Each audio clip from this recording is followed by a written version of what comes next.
Tup, is your retirement going to work like Lauren's? Is that how this, how this is going to work? Congratulations. That's you know, I go recruiting all the time, and I'd walk in and there'd be Lauren up on the 10th row waving me up to come sit by him. He's, you know, this retirement thing's not.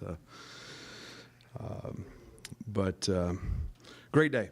It's a very good day for Illinois men's basketball, and I'm very excited to be sitting up here.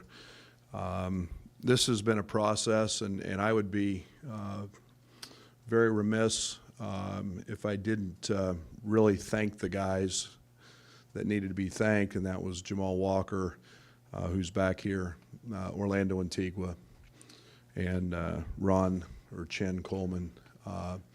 Chen's in Chicago on a personal matter, and actually Orlando's in Los Angeles on a personal matter, so they could not be here today. But those guys, when I said it a year ago, we had a first-class staff. I meant that. We have a staff that is extremely good and very, very tremendous evaluators. And so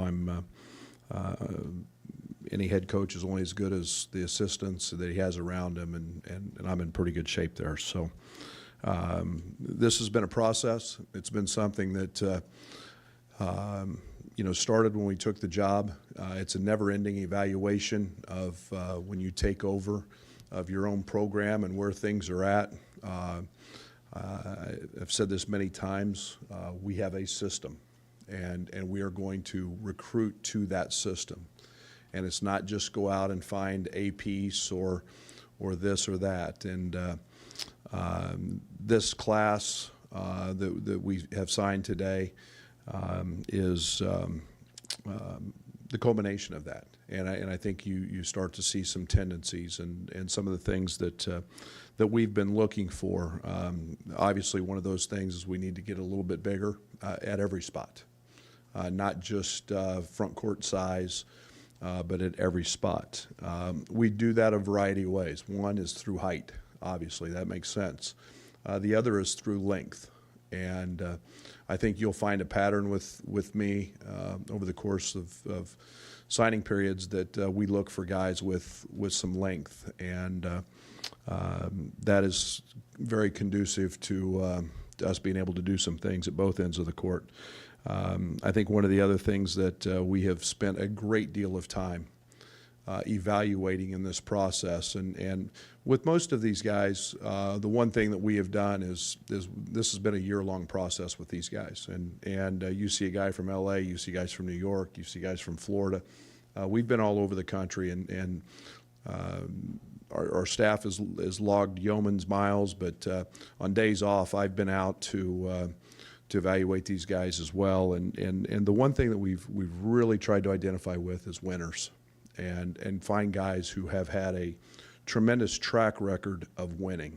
And you'll see that is very evident in this class. As it started with Io, obviously, in the fall, and he was a state champion, and he added another one, and it goes on down the list. So, you know, those were some things that we were looking for. We were also looking for a certain skill set.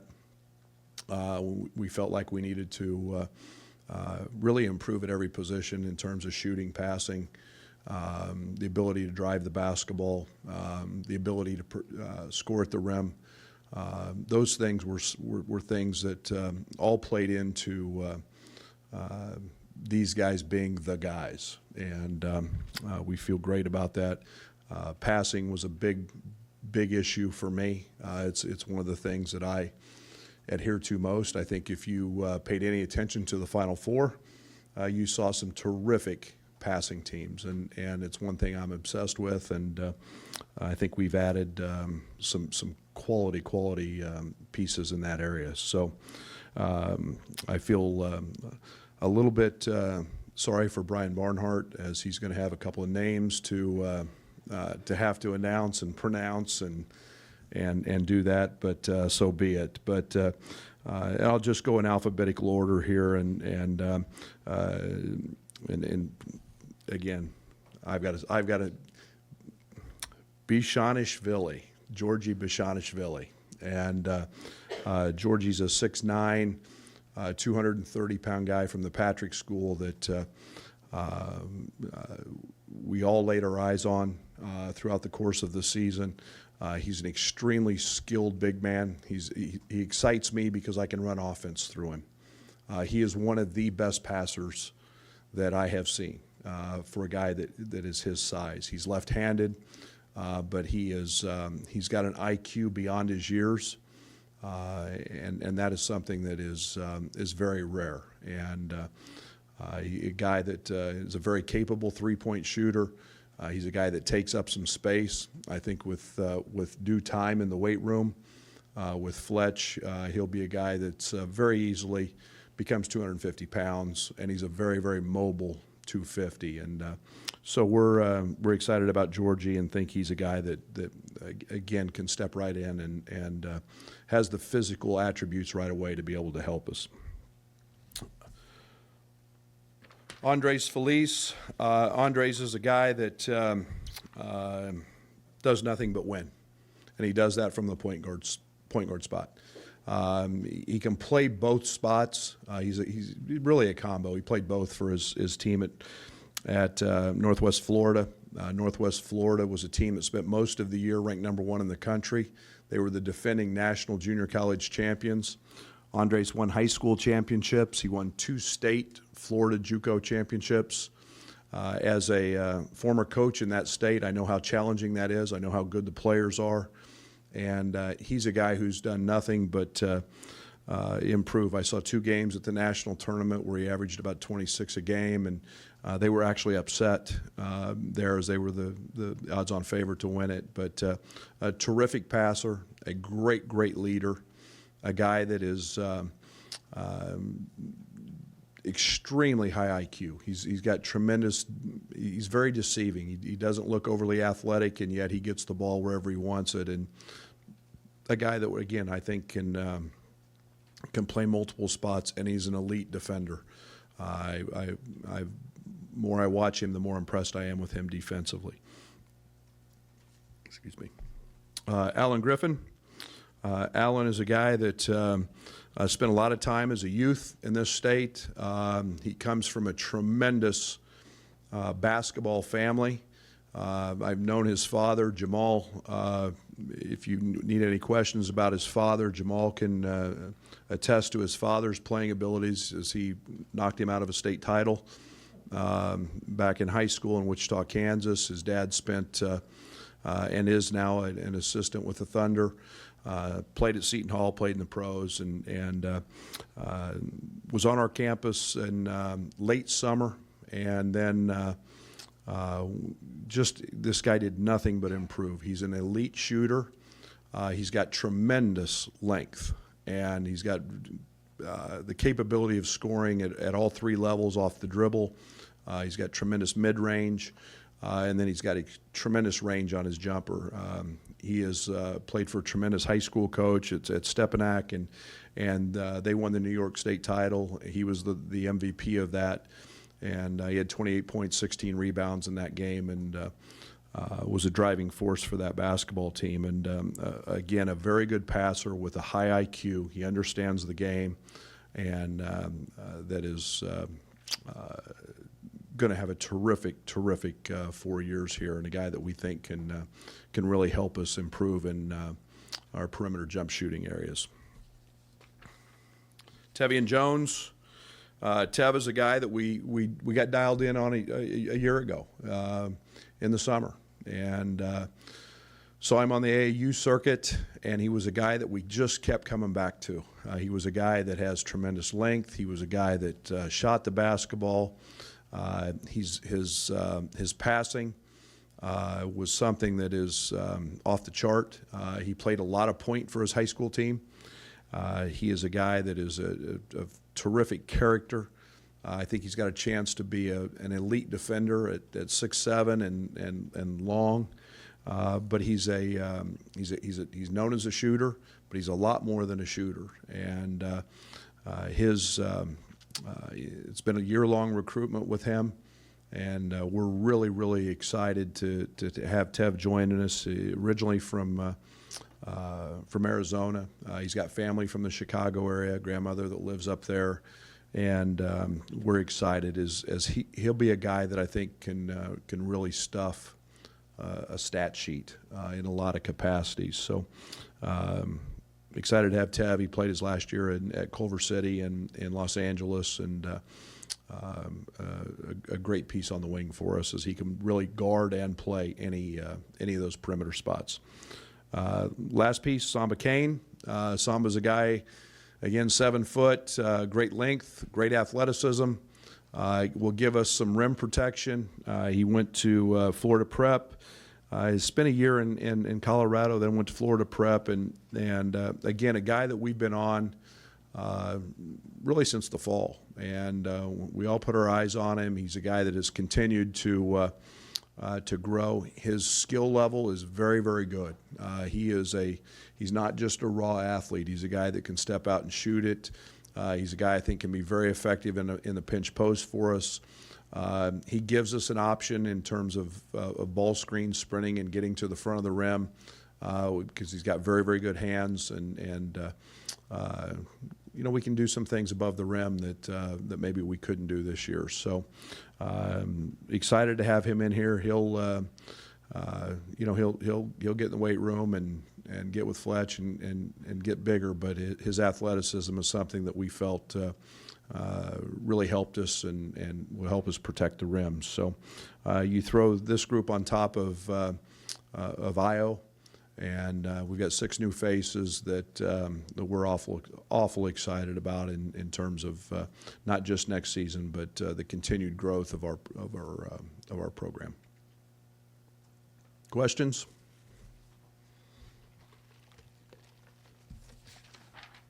Brad, having one guy in the fall and then having all these scholarships open up, I don't know if you envisioned it being this big of a class and you can still add to it, but what was that process like for your staff? And, I mean, how much changed as the season went along and you saw what you have on your roster? Well, I think that the evaluation process is never ending, and I think the one thing that we've seen today, Jeremy, in college basketball is transition in terms of whether they be the one-and-done pros or the transfers. So at no point I think any program in the country of the 351 do you ever feel like you're truly done recruiting. There's never a day off, and you continue to recruit every position, no matter how many scholarships you think you may or may not have available. And I think as the season went on, I think things became a little more a little obvious, and I use that word, but I think they became glaring. I think we didn't do some things that maybe we needed to do, and we had to do some of those things better. I would be very remiss if I didn't mention this, and I should have mentioned earlier. The one thing that is a big piece of this is character, and every one of these young guys, they couldn't wait to come to play at the University of Illinois. They were excited, and that's an exciting thing for me. Is guys that they're all good students. They're all guys that have a desire to want to work and become better. And when you start putting that with the talent, then you're, as Orlando Antigua would say, now you're cooking with gas. So we've got some a lot of positives that way. You mentioned Andres being able to play both guard positions, being a combo guard. What's maybe the advantage of having him, Trent, Io, where they're all 3 options? I mean, similar in that options. No, I think that. I think that we would like to play in a way that is very conducive to, and I use Golden State or Houston. It doesn't matter who has the ball. When you have a skill set, and I taught college, you look at our national champion this year, you look at Villanova, DiVincenzo, Brunson. A lot of times they had three point guards, if you want to call them by position, on the court at the same time. Played that way a lot at Stephen F. Austin, and it doesn't matter who has it. It's about the matchup and the mismatch, and the best opportunity to break it down and or break a defense down. And that's why passing is so important. It's why ball handling is so important. And they're all very capable shooters. So you have a lot of options, and that's extremely exciting. And they're all different. They're all different. You've got an Io, Trent, and Andres. You've got different body types, different sizes, different speeds. But the biggest thing you have is tremendous IQ and tremendous competitiveness.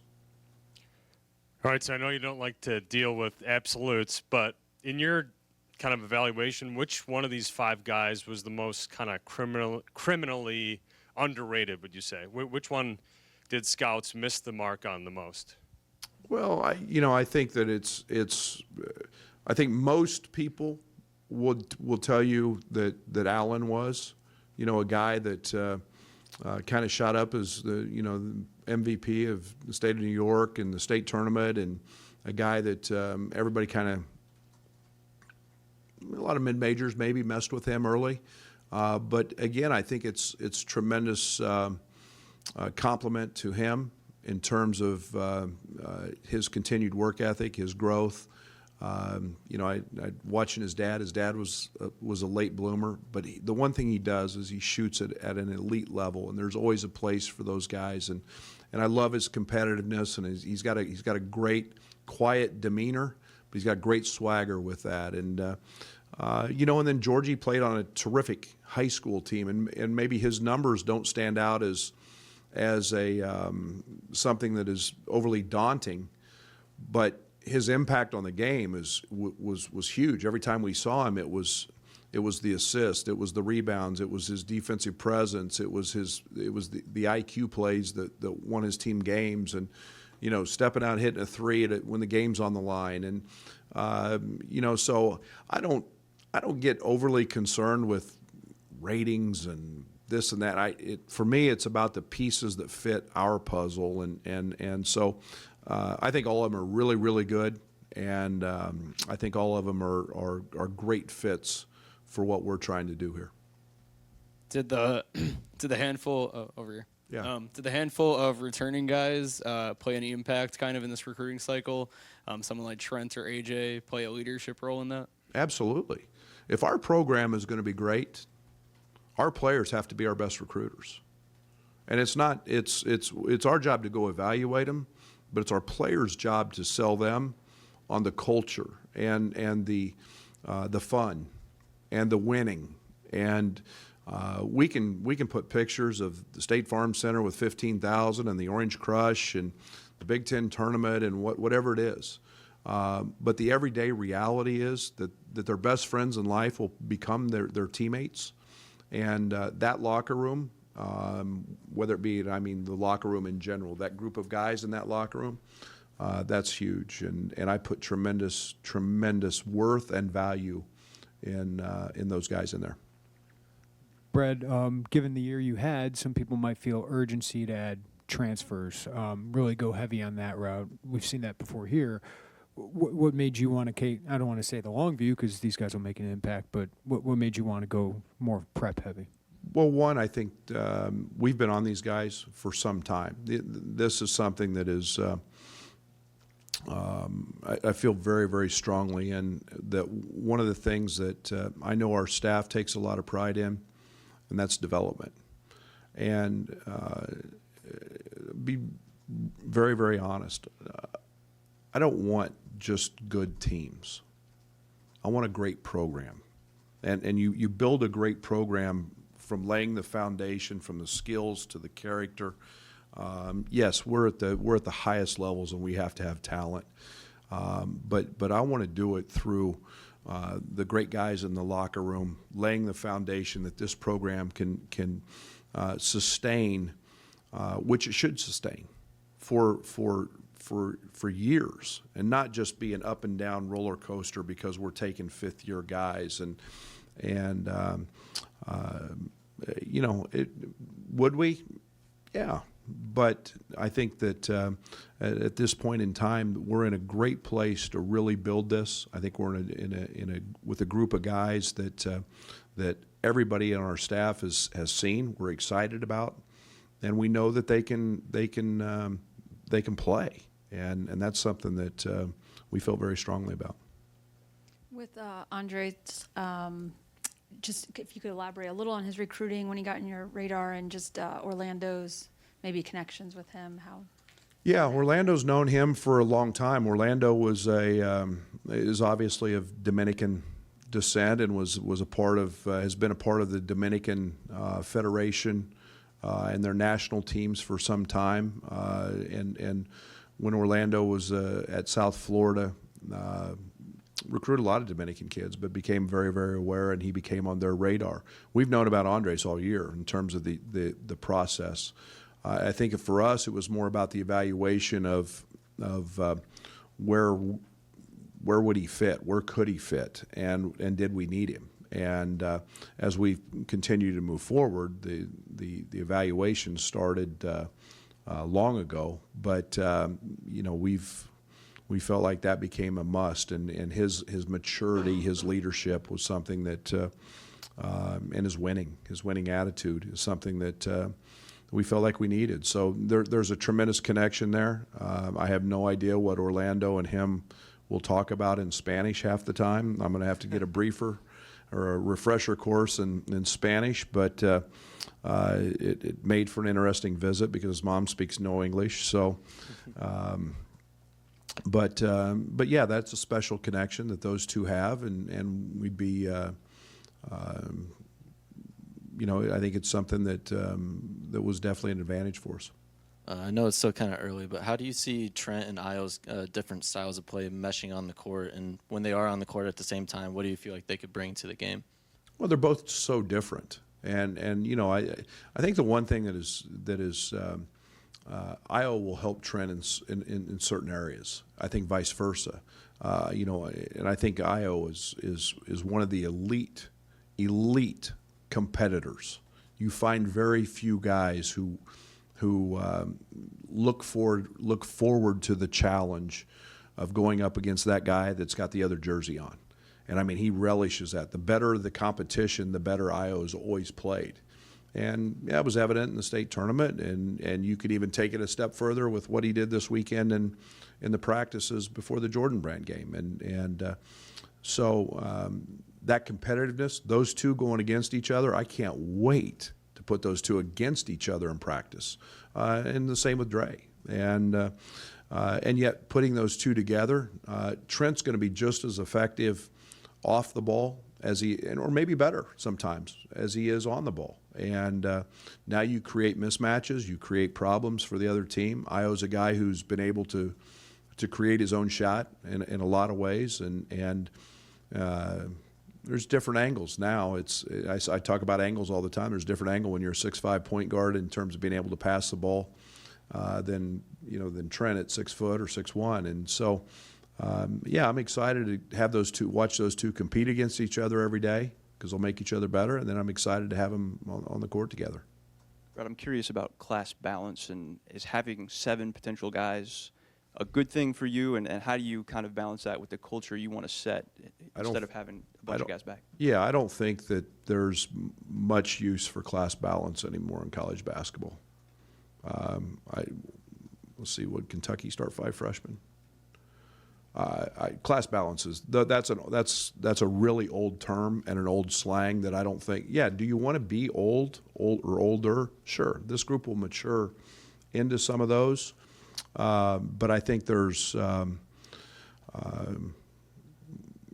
may be off here, but I think you get roster turnover of 40% every 2 years, so it becomes very challenging to get overly concerned about class balance, and I don't. I look for good players who fit no matter what their age, and I'm more worried about our culture and our system than I am what year in school they are.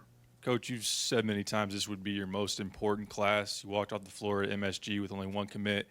What was the key for you and your staff to make such a late push with this class? Well, I think I think the one thing is we've been recruiting these guys for some time, and it's we can't control when guys want to sign or when guys want to commit, and so being persistent, yeah, wasn't the greatest thing, on a day off in the middle of Big Ten season, hopping on a plane and taking a red eye to L.A. and watching a game and taking the red eye back, but we do what you have to do, and again, that's why I can't say enough positive things about our staff. Our staff busted their tails on this class because it did draw itself out a little bit, but I think that's the world we're all living in. I think kids are waiting longer. I think kids are waiting to see how rosters shake out and who declares and who does this. And so I think we'll continue to see a lot of late signees, and it may be smarter sometimes than to sign them all early, to wait and see what's out there. Brad, I believe you have one spot open right now, but what are you guys looking for? And then you can still add some more pieces. What are you looking for?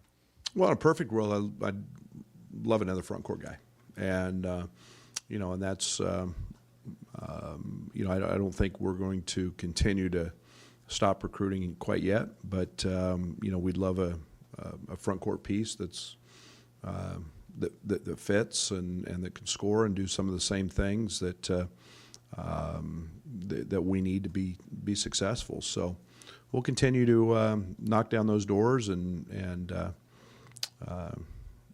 see where that ends. We'll see where that takes us.